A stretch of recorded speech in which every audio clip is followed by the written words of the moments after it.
So the area of Montour Ridge is between Danville and Lewisburg or Winfield, and the mountain was the scene of a lot of iron ore works in the 1800s. A lot of mining took place underground. And recently, only a few months back, my sons and I were exploring into where we thought there was some mining, and sure enough, tapped into some working chambers, a drift or rock tunnel where the miners had been working in the 1800s.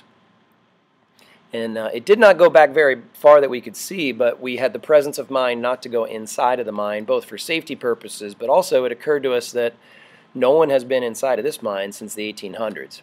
And so it's a bit of a time capsule. Something that we're going to be talking about quite a bit is white nose syndrome. It's this fungus that's killing bats. And it occurred to us that if this mine has been collapsed since the 1800s, then there shouldn't be any bats in there, nor should there be any white nose syndrome in there. So I contacted several biologists and asked if there was any value in this scientifically, and coming in and studying the fungal community down under the ground in this time capsule, if you will. And the decision was made that yes, this could be kind of interesting. So we never did go in it. This was filmed in 2017, and just kind of could see that there was water down in there, but could not see the end of it. Most of what you're seeing there are roots just kind of working their way through the rock of the ceiling and then tapping into the water below. So then fast forward to 2018, and a bunch of us got together and headed out and revisited the site. Now, as you're going to see in a moment, after a little bit more digging, it wasn't just one rock tunnel that we were able to tap into, but actually, so to the right was a rock tunnel, but also to the left, as you're going to see, I tapped into another rock tunnel. Probably all originally they were all the same tunnel.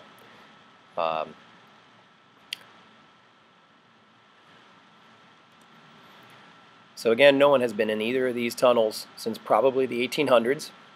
And the first thing we wanted to do was just kind of head in and get an idea for how big the space was. So the Chris with the Game Commission was the first one to volunteer to go in, and he kind of first tested the safety of the roof and things and determined it was okay, but unfortunately found that it was quite small and did not go back in the mountain as far as we had hoped.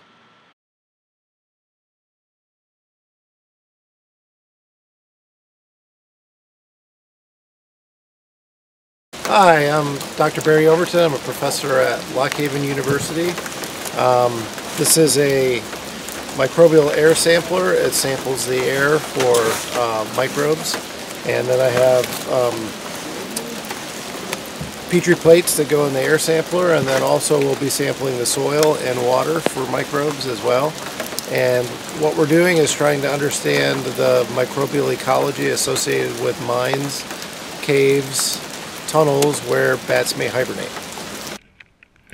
When it was my turn to head down inside the mine, I went in the left tunnel first, and it was pretty crumbly on the outside, but once we got in, the roof was pretty solid, and it's one of the things you're trained to look for when you work in the mines is a good solid roof.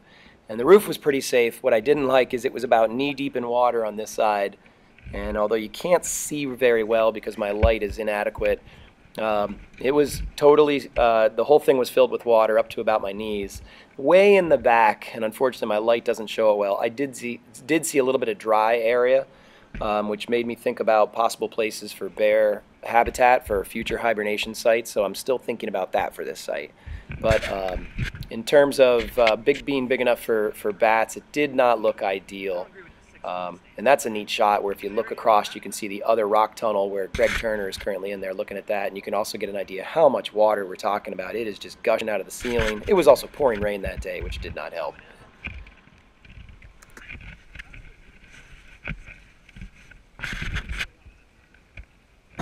Hey, Greg, could you just get me an update on kind of where you are with some of the white nose syndrome here in Pennsylvania in 2018? Well, we're about 10 years into white nose syndrome right now, and we've been statewide since 2012.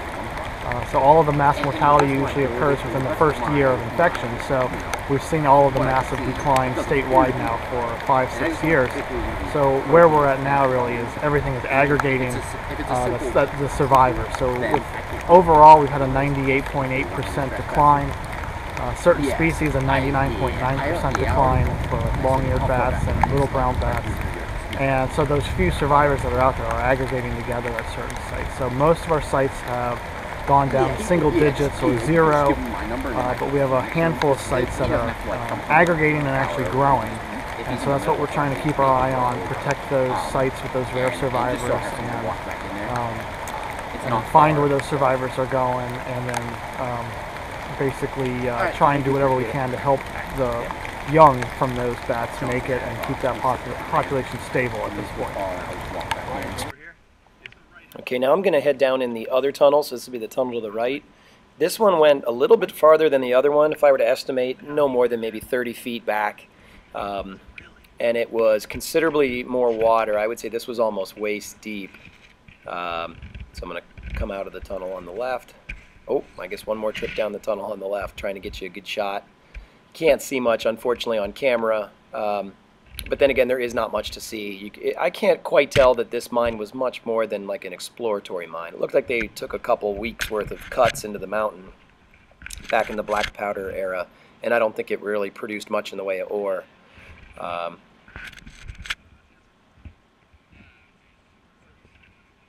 There was a local iron furnace called Liberty Furnace where I do think a lot of this was related to, and Liberty Iron Furnace went out of business in I believe it was 44 or 1845. So this was a pretty early works. And I've metal detected in the tailings and never found one little piece of iron, which makes me think they didn't even throw out, you know, little scrap metal, broken tools, anything, because in that era, any piece of iron was so valuable you didn't dare throw it out. So again, I think these were some of the earliest mines in the area. Okay, here we go. Now I'm going to head into the other working area, the other section. And this one was a little bit tougher mentally for me, just because it was a real tight squeeze, a little bit nastier looking roof. I didn't love that loose rock right there front and center as a widowmaker hanging down from the ceiling. And I tried not to bump any of that. But then once I got in, it was like waist deep, cold water. You know, it's February here. And it's just a tremendous amount of water coming in on your head too, so really noisy. And the roots are kind of hanging down. And so it's still kind of neat to see, but unfortunately didn't provide much in the way of dry hibernation habitat for large mammals, and nor do I think bats are going to be using it in high numbers. Okay, my name is Mike Scafini. I'm with the Pennsylvania Game Commission. I'm the Endangered Mammals Specialist.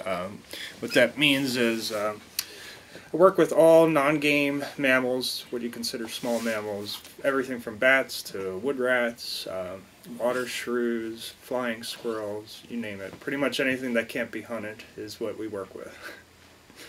So endangered and threatened is kind of your thing. That's our primary focus, and with white nose being such a hot topic now, that takes up the large majority of what we work on. Is doing cave and mine surveys and summer mist netting and trying to figure out where bats are moving during the different seasons. But are you able to comment at all on this topic we were just discussing about, like site manipulation to try and create better conditions for bats, or is that? Sure, we actually had a successful manipulation at Canoe Creek State Park.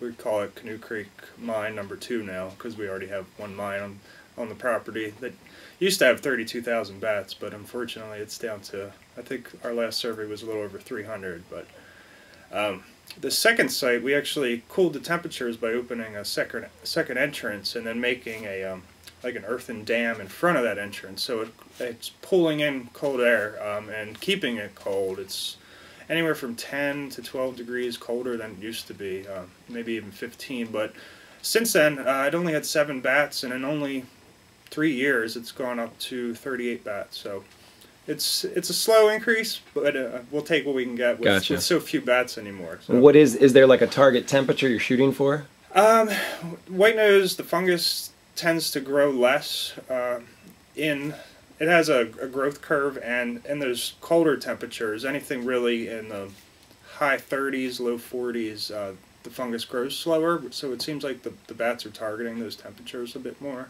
Got you. But I imagine if you get any colder than that, then it's too cold for bats. Yeah, okay. They don't want it really any colder than that. They won't be in the freezing temperature, so 38 to 45 is ideal. So, although rainy and cold, and although the mines didn't turn out to be quite as big as I had hoped, it was still an excellent day. For me, it was a great day to get out in the field with some of Pennsylvania's leading biologists and wildlife conservation individuals, and so I really appreciated their time coming to look at our potential site.